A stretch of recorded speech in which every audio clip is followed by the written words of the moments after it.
Halo sobat semua di bidan, assalamualaikum warahmatullahi wabarakatuh. Kali ini berjumpa kembali bersama aku. Di video kali ini aku akan berbagi tentang tips lulus SKB bidan.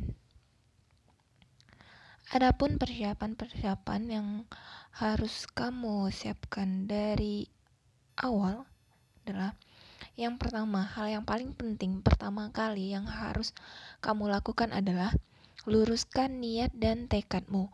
Kumpulkan semua alasan kenapa kamu harus lulus jadi ASN. Jadi, setelah kamu punya niat yang begitu kuat dan alasan mengapa kamu harus lulus, kamu akan memiliki semangat untuk memulai step selanjutnya, yaitu mulai usaha. Semuanya kita harus mulai usaha dong ya. Usahanya kayak gimana? Ya, yang paling penting adalah persiapan diri dengan belajar giat, belajar cerdas. Belajar cerdas itu gimana? Kita nggak boleh hanya menghafal, dan menghafal, tapi kita harus pahami materinya. Jadi ketika soal itu dibolak-balik, kita akan tetap bisa menjawab soal dengan mudah. Jadi intinya kita pahami untuk pada setiap pembahasan yang kita pelajari. Kemudian, yang paling penting adalah pelajari yang sesuai dengan jabatan yang kamu lamar dan pahami batasan kewenangan kamu. Nah, biasanya ini batas-batas kewenangan, terutama bidan itu biasa banyak soal-soal menjebak. Kayak misalnya ada pasien datang dengan kasus KPD, kita langsung kasih antibiotik. Nah, sekarang tuh udah nggak boleh lagi bidan memberikan antibiotik tanpa konsultasi dokter. Jadi kita harus konsul dokter. Jadi itu di luar kewenangan kita kayak gitu. Jadi banyak soal-soal jebakan biasanya. Jadi kita kalau misalnya kita udah tahu batasan kewenangan kita, jadi kita mudah tuh. Apakah tindakan selanjutnya? Apakah dirujuk? Apakah tetap kita observasi? Apakah kita bisa tangani atau bagaimana kayak gitu. Oke, lanjut. Kelewat nih.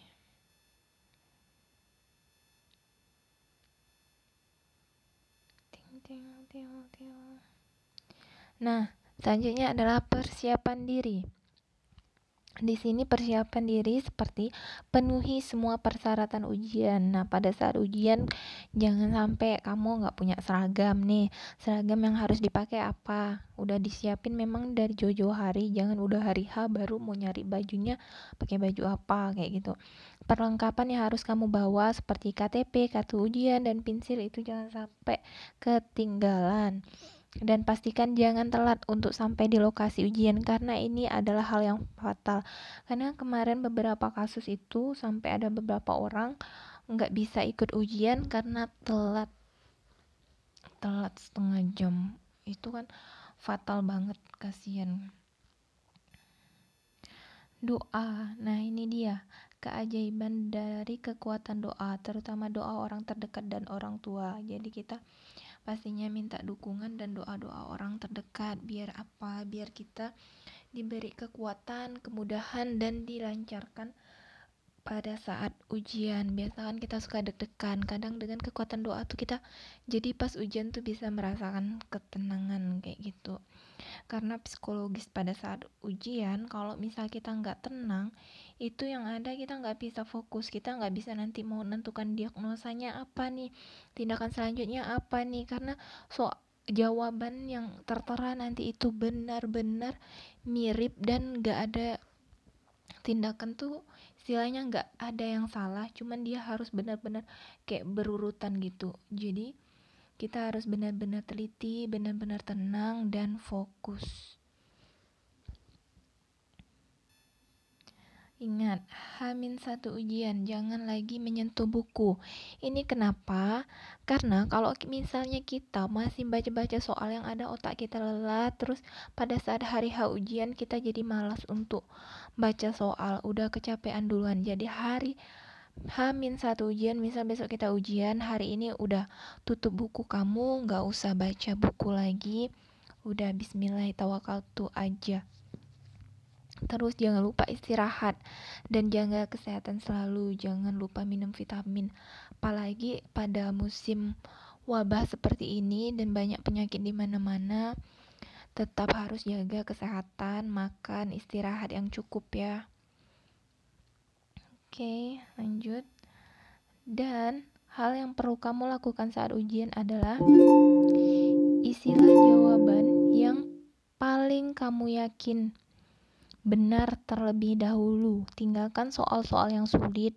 Pintar-pintar membagi waktu. Kalau membagi waktu, saya yakin kalian semua pasti udah bisa di sini karena kalian sudah bisa pada tahap SKB ini. Berarti kalian memang sudah luar biasa, udah mampu memanajemen waktu pada SKD sebelumnya ya. Terus karena ini banyak soal-soal kasus, lebih banyak soal kasus daripada soal kesehatan umum biasanya. Kebanyakan kurang lebih 60/40% atau ada yang 70/30 gitu, tergantung rezeki masing-masing lagi ya nanti dapat soalnya kayak gimana. Tapi yang harus kalian baca adalah pertanyaannya terlebih dahulu baru pada ke soalnya. Karena apa? Kalau kalian udah panjang lebar baca soal, ternyata pertanyaan yang ditanyain kalian nggak tahu nih. Jadi ngulang lagi, baca lagi sekali lagi kayak gitu. Jadi kalian baca dulu pertanyaannya, jadi lebih cepat ngerjainnya. Oke. Nah, oke, itu aja dulu tips-tips dari aku. Semoga ini bermanfaat untuk bekal kalian. Semangat selalu, semoga sukses dan bisa lulus jadi ASN tahun ini. Oke, buat kalian yang suka dan ngerasa video ini bermanfaat, silahkan di subscribe, like, dan komen. Dukung terus channel ini biar bisa berkembang dan memberi manfaat buat semua, terutama untuk bidan dan ilmu-ilmu seputar kebidanan. Oke, terima kasih. Assalamualaikum warahmatullahi wabarakatuh.